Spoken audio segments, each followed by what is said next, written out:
July 20th, 1941. Outside Kiev, even before the beginning of the German invasion, elements of the Southwestern Front first and of the Fifth Army later began preparing fortifications to defend the Ukrainian capital from attacks coming from the north, south and west.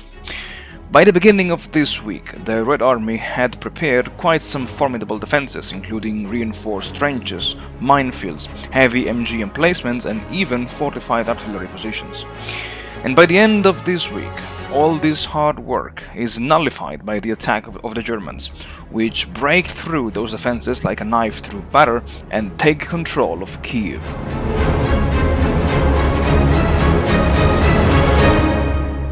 Howdy folks, welcome back to the channel and welcome to the second episode of this new turn of War in the East 2, the online game challenge. And as always, we have now to talk about the situation in Ukraine or south of the Pripyat marshes. And south of the Pripyat marshes, the most negative news that dominates, this week is of course the fall of Kiev.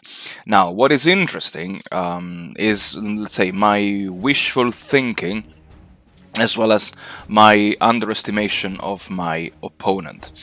I was convinced that having level 3 fortifications and a nearly fully equipped rifle division or rifle divisions was enough to deter my opponent from attacking the, let's say, 3 hexes around Kiev.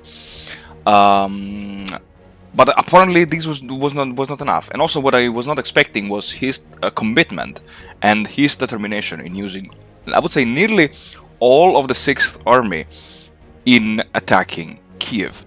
Like, here he attacked with the, this is the 34th Army Corps. 3 divisions, 3 versus 1, routed. Here he used the 29th Army Corps from the, I assume this is still from the 1st Panzer Army. Retreated. 3 versus 2. Here he used it again, the 29th Army Corps with just 2 divisions, 2 versus 2, retreated. Like, and here of course, an entire Army Corps against 1 rifle division, which got obviously routed. I assume that, let's say, this could be his play style.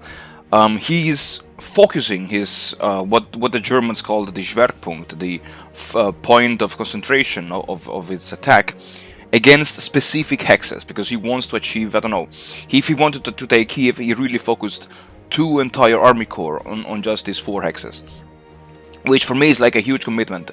Not even against the AI I did something like that, at least not in 1941. But yeah, like, this is, I don't know, I'm speechless. I have to learn his playstyle to kind of prevent him from achieving something like that in the future, because now my biggest fear is that he will cross the Dnieper at any point, and he could even ideally go for an encirclement here behind Nezhin, or he could advance eastwards, take Dnipropetrovsk and then march northwards to either link up, advance like this towards Sumy, or maybe start from Kremenchuk and go for the historical pocket at Lokvitsa, ranging between Bakhmak and Lokvitsa here. I don't know. I do have quite some reserves over here, but it's pointless if the reserves don't get activated, and of course they will not participate into the combat phase. And yeah, this is, let's say, the biggest negative news that I have for this introductory episode.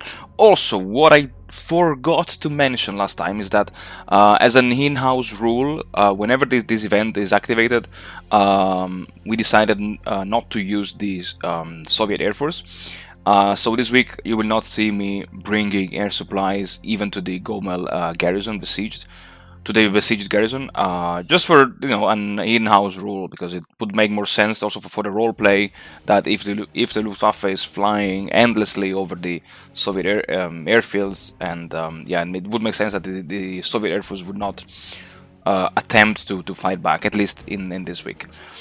And oops, sorry. Besides that, I don't know. As you've seen, I've pulled back behind the Desna River, and I also created here a second defensive line, and I will try to do the same now as well as here in Ukraine.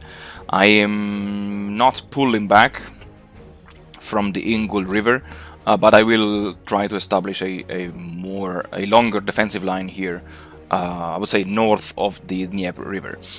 I would say that's all for this quick talk, introductory talk, folks. And as always, let's dive straight into the episode now.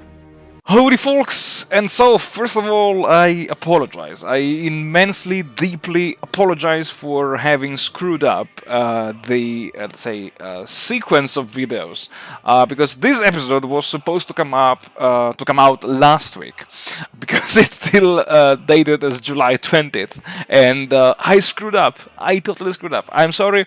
This happens when I am overwhelmed in real life, when I am, I would say, almost burnt out in real life, and when I have to handle two campaigns, one against the AI and one against this dear friend of mine.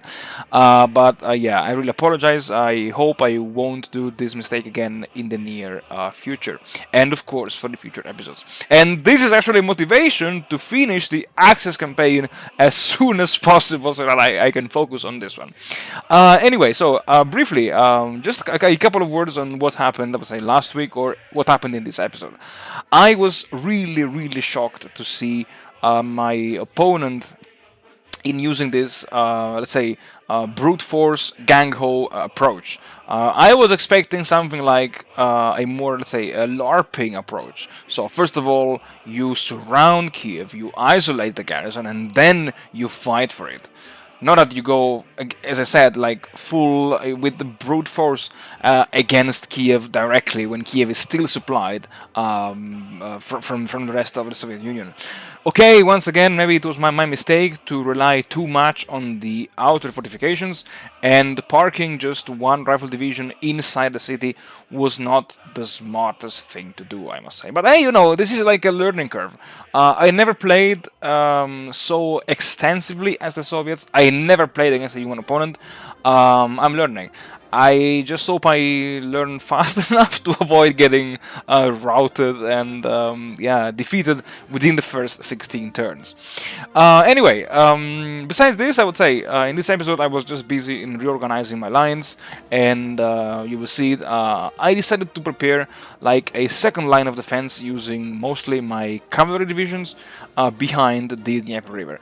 You know, just in case, just to, you know, to have at least a level 1, level 2 fortifications for when the Germans will eventually reach Dnipropetrovsk and the Dnieper line. And I would say for this episode that's all already, folks. I apologize for this mishap of episodes. I thank you very much for watching. Thank you very much, as always, for supporting my channel. I wish you all the best, and I'll see you all again in the next episode.